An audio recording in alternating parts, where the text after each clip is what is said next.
Que Sérgio Moro é um agente político, nós sabemos, ó, faz tempo. Mas agora, hoje pela manhã, Sérgio Moro saiu do armário. Sim, em cerimônia realizada em Brasília, o ex-juiz, ex-ministro e sempre político se filiou ao Podemos. E você quer entender todos os recados, os acenos, os sinais que Sérgio Moro emitiu nos seus 50 minutos de discurso? Se liga no vídeo de hoje.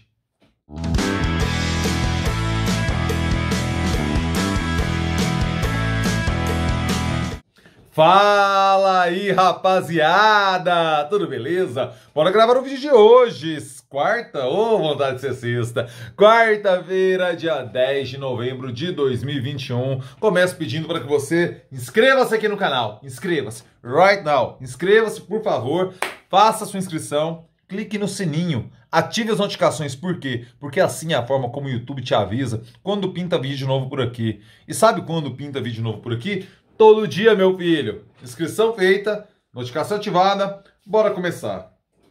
Sérgio Moro, eu cometi a insanidade de assistir os 50 minutos do discurso do Sérgio Moro hoje para gravar esse vídeo, né? Para fazer uma análise bem feita, fui anotando ponto a ponto, fiz uma pauta aqui de todos os itens interessantes que achei. Uma dica para você, tá linkado aqui na descrição do vídeo o discurso completo, certo? A transmissão da CNN. Dá para você colocar em velocidade triplicada, 3 vezes. Sérgio Moro fala muito devagar, então você consegue assistir ali um vídeo de 50 minutos em 3 vezes mais rápido. É possível, sabe? Eu assisti com fone, então dá para entender tudo tranquilamente. É o que eu lhe recomendo. Depois de terminar esse vídeo aqui, clica no vídeo que está aqui embaixo e assista o discurso completo do Sérgio Moro, você vai compreender melhor tudo que eu falei aqui anteriormente.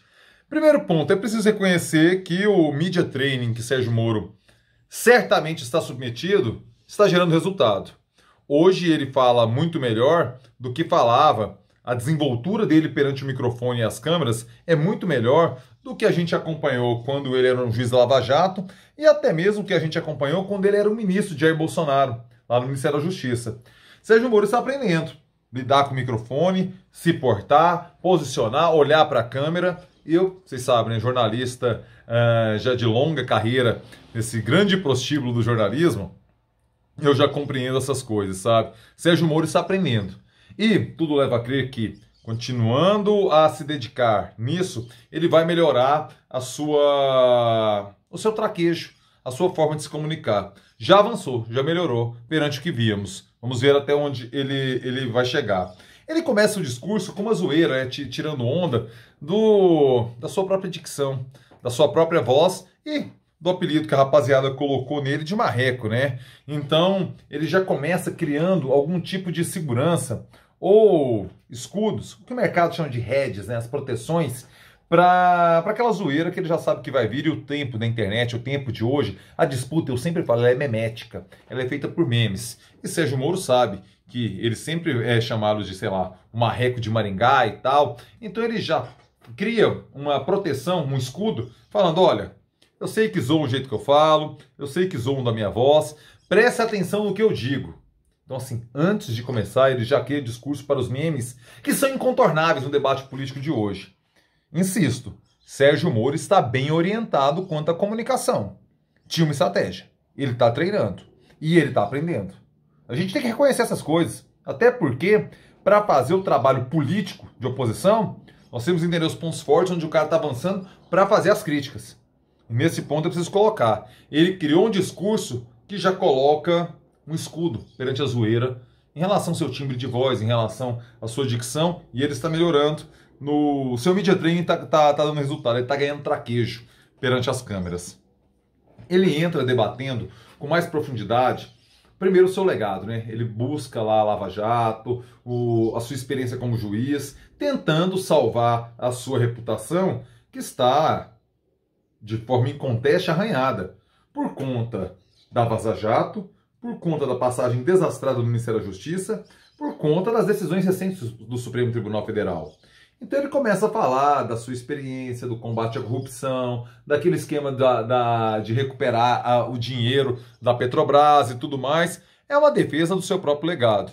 O que é legítimo, né? Um político, quando pega o microfone, ele vai defender as coisas que fez ao longo da sua vida. O ponto novo é que ele começa a falar de economia. Ele dá um recado à direita. O que isso quer dizer? Que o que ele visa de verdade é o eleitor de Bolsonaro. O que ele visa de verdade é o bolsonarista arrependido. Ele visa o liberal Paulo Guedista arrependido, ciente que Paulo Guedes foi um fiasco. Então ele começa a falar de corrupção, ele passa pela parte econômica, fala de reformas, de privatização, sempre volta na questão da corrupção, até porque foi como o Brasil conheceu. O Brasil o conheceu como juiz e o compreendeu numa imagem simbólica como uma espécie de paladino na luta contra a corrupção. O momento histórico era outro. Para 2018, eu até li um texto na Folha de São Paulo falando disso. Para 2018, o discurso estava perfeito. Naquele momento, um percentual muito maior de brasileiros encarava a corrupção como o maior problema nacional. Hoje, se eu não me engano, se a minha memória não me trai, apenas 6% do povo brasileiro, 6% dos eleitores, considera a corrupção como principal problema. Então, ou seja, Moro tenta resgatar esse discurso pré-18, esse discurso da Lava Jato, para dar contornos, para dar um molho contemporâneo, de 21 para 22, naquilo que talvez já esteja distante das ambições reais do povo brasileiro. Ele começa, ele cita também a questão, ele sempre volta na questão da corrupção, da impunidade, de foro especial, de segunda instância, é onde ele foi forjado, é onde ele foi moldado, isso não tem como, isso está conectado à imagem de Sérgio Moro. Ele fala das solturas por formalismo. Aqui é um ponto de crítica que podemos pegar de forma mais aguda. Não se trata de questão de formalismo, Sérgio Moro. Se trata de respeito ao Código de Processo Penal. Se trata de respeito ao Código de Ética da Magistratura. Ao que não existe Código de Ética do Ministério Público. Ao que se espera de uma relação de equidistância entre as partes de um magistrado, Sérgio Moro. Nesse sentido, ele diz ao eleitor bolsonarista, ao eleitor que já é dele, lavajatista, que acha que o devido processo legal é uma forma de salvar bandido. Aqui ele revela o seu viés, o seu espírito essencialmente autoritário. Nesse ponto, sim, podemos fazer uma crítica política ao discurso de Sérgio Moro quando ele tenta se justificar. Ele começa a fazer também elogios ao SUS, elogios à ciência, num claro contraponto à postura de Bolsonaro. Ele cita a questão das vidas perdidas, as mais 600 mil vidas perdidas na pandemia. Ele se solidariza com a questão dos profissionais de saúde, coisa que Bolsonaro nunca fez. Então ele vai atacando flancos do bolsonarismo, que é dali a sua vaga, num segundo turno, num hipotético segundo turno, contra Lula. Então, assim, o foco prioritário do discurso de Moro é a direita. É pegando Jair Bolsonaro para lá adiante pegar Lula. Ele cutuca o Lula aqui também. Ele fala de reformas e privatização, ele fala de corrupção, ele se justifica. Por que saiu do Brasil para ganhar dinheiro? Fala, eu tenho que trabalhar, eu não acumulei fortuna como juiz, não acumulei fortuna como ministro, eu precisava sustentar minha família. E aí tem o momento Dona Lúcia. Você sabe quem é Dona Lúcia? Se você acompanha futebol, você tá ligado. É aquela suposta senhora que escreveu uma cartinha pro Parreira depois do 7-1, que o Parreira foi lá ler. A Dona Lúcia de Sérgio Moro é estudante. Nossa, eu fiquei sabendo que você abandonou o Brasil lá nos Estados Unidos. É o momento, o estudante é a Dona Lúcia do Moro. Porque a Dona Lúcia era pro Parreira, o estudante é pro Sérgio Moro. O momento Dona Lúcia. Ele, evidentemente, Sérgio Moro estava jogando em casa ali, né? Ele falando com muita fluência, eloquência, que não é típica dele. Porque eu falo, ele tá aprendendo, o media training tá dando resultado. Toda hora interrompido por aplausos, claro, era uma claque ali, né? Era igual aqueles aplausos, aquelas risadas do Chaves, aqueles aplausos do programa do Chacrinha, era uma claque. E até uns gritos irritantes, gente falando no meio do... Esse carro farofada, mas infelizmente não é responsabilidade dele não. Tava vendo um show... Quando você vai ver show em teatro, show do Nando Reis que eu fui ver aqui, show do Ney Matogrosso, o povo fica gritando no meio do artista falar. Isso é irritante. Essa sede de protagonismo, eu até escrevi um artigo sobre isso. É a sede de protagonismo dessa geração que não consegue ouvir o outro, ele tem que falar junto. É uma geração pervertida. nisso aí. Moro tenta compor também uma perspectiva da União Nacional, de União Nacional. Então ele reconhece, tem muita gente que não gosta dele, mas tenta colocar um objetivo único, o que é muito interessante para um político. Então, assim, mais uma vez você percebe que ele está bem orientado. Ele elenca 3 pontos que seriam basilares do seu projeto de governo: a verdade, a ciência e a justiça.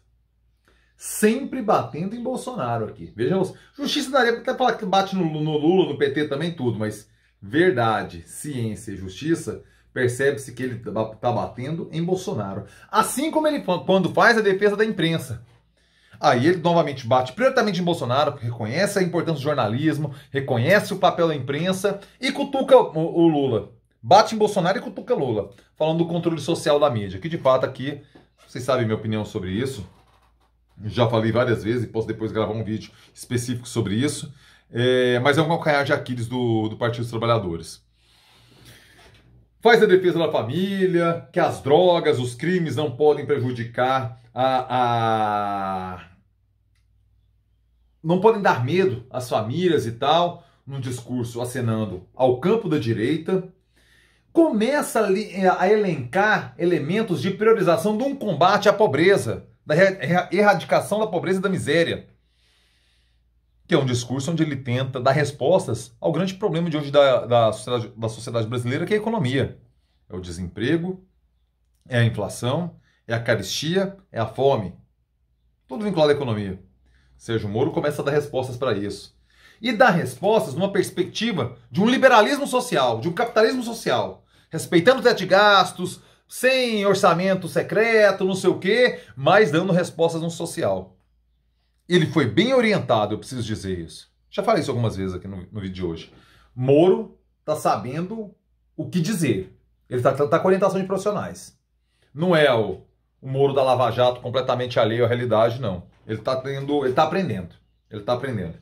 Ele esboça um projeto de educação quando fala o que ele considera que são os conteúdos que devem ser priorizados na escola do Brasil. Cara, tudo isso aqui diz muito respeito a um bolsonarismo sapatênis, sabe? Sem os arroubos autoritários de discurso e de prática, ou com menos, vá lá. Mas ele começa a desenhar o seu discurso para o eleitorado bolsonarista arrependido. E esse é o exercício de Moro. Desgastar Bolsonaro no primeiro momento para, num segundo turno, tentar trabalhar o antipetismo. Aqui ele só vai cutucando. O foco é Bolsonaro. Quando ele fala de corrupção, veja você, ele fala sem mensalão, sem petrolão. Ele poderia parar por aí, mas não. Ele cita sem rachadinha, aí aplausos, tal, a claque tá lá, né? E sem orçamento secreto. Ele coloca tudo isso de forma muito interessante, de forma muito pertinente, para trabalhar um novo posicionamento da imagem do Brasil no exterior. Cita a questão do meio ambiente, faz um aceno poderoso às Forças Armadas. A gente sabe que tem muito militar decepcionadíssimo com o bolsonarismo. A gente sabe que ele tem uma ideia, uma perspectiva à direita, mas que o Bolsonaro envergonha uma parcela das Forças Armadas. Embora muita gente fale que o Bolsonaro... eu concordo. Bolsonaro é um projeto das Forças Armadas, só que poderia ser melhor, não precisava ser tão queima-filme. Certo?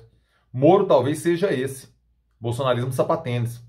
Bolsonarismo sem queimar o filme, sem negar a questão do meio ambiente. Então ele faz um poderoso aceno às Forças Armadas, colocando ainda a questão do foro privilegiado, que ele é contra, e principalmente que é contra a reeleição. Ele reconhece que a reeleição é um erro da história do Brasil e fala que o problema é quando o cara ganha e no primeiro dia começa a pensar na reeleição. E cita Bolsonaro. Novamente, outra porrada em Bolsonaro. Moro finaliza tentando fazer acenar a uma composição de terceira via, falando que ele pode ser uma união com outros nomes que também pensam no Brasil futuro. Cá entre nós, convenhamos, balela. Moro pisou em campo para ele ser apoiado. O discurso de hoje ficou claro. Ele não pisou em campo para receber apoio. Ele tenta abrir uma terceira via, sendo ele o que capitaneia essa terceira via. Vai dar certo ou não? Ringo Starr, meu filho. Tomorrow Never Knows. A gente vai acompanhar. Quero saber sua opinião. Você assistiu o discurso? Coloca aí 3 vezes, triplica a velocidade. Coloca aí e assiste. O que você acha das coisas que eu falei? Você acha que é por aí, não é? Que ponto? Eu perdi alguma coisa aí que você achou importante do discurso? Por favor, comentário. Deixe-me saber o que você pensa. Deixe-me saber a sua reflexão sobre as falas de hoje de Moro. Quero saber o que você pensa. E se você chegou até aqui, meu filho, minha filha, like, joinha. Cadê o seu like? Cadê seu joinha? Muito obrigado pela interação e pelo engajamento de todos vocês. Vocês são simplesmente sensacionais. Beleza? Rapaziada, excelente quarta-feira para você. Eu termino com o clássico. É nóis!